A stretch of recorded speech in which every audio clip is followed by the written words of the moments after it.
Like many of you, video game demos were a big part of my childhood and adolescence. Demos and terrible, terrible shorts.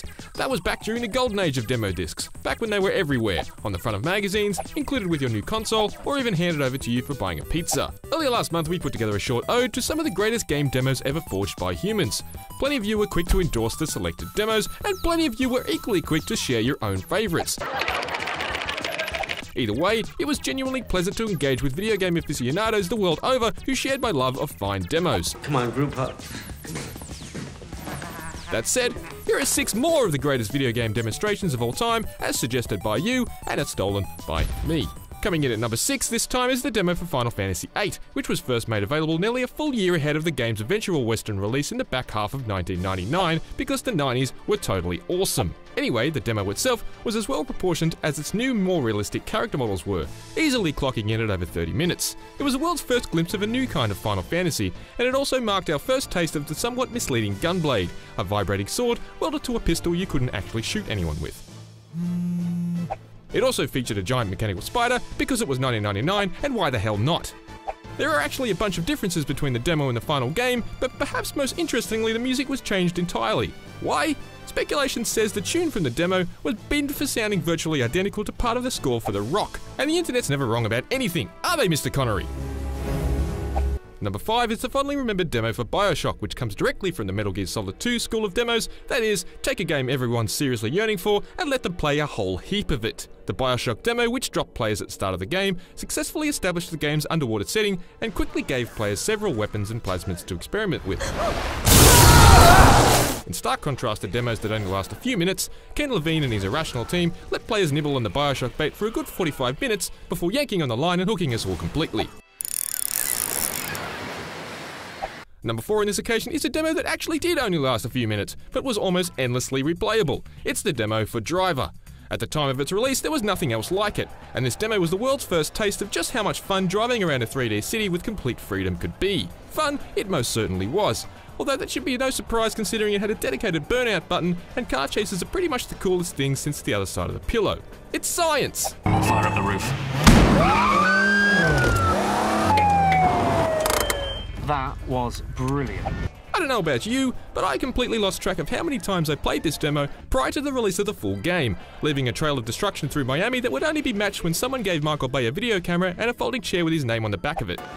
22 cars and a boat. Totaled? How did you think about... Number 3 is HalfLife, because of course it is. HalfLife Uplink, a demo version of Valve's genre-defining shooter, was actually based on chapters cut from the final game during development. Like the Half-Life 2 demo that followed, however, Uplink was only made available to players after the release of the full retail version of the game. Still, if it's good enough for the Stanley Parable Hall of Great Demos, it's good enough for us. Wait, Half-Life and the numeral 3 in the same sentence? Somewhere a head crab just grew fairy wings. Freeman, who would have thought you'd still be alive? Number 2, a taste of the bold future of shooters, a future where multiplayer came first. Yes, we're talking about the demo for Quake 3 Arena, Q3 Test. Now this was the late 90s, so id Software was down one Premiere level modeler. But they still managed to rustle up what would go on to be called by us the world's greatest multiplayer map for Q3 Test. That map was DM17, aka The Longest Yard, and while it was accompanied by 2 others, this was the one that really hit hard. A series of platforms floating in space, with bounce pads linking the many levels and sections, The Longest Yard felt positively balletic. It's still fun today too. Thanks Quake Live!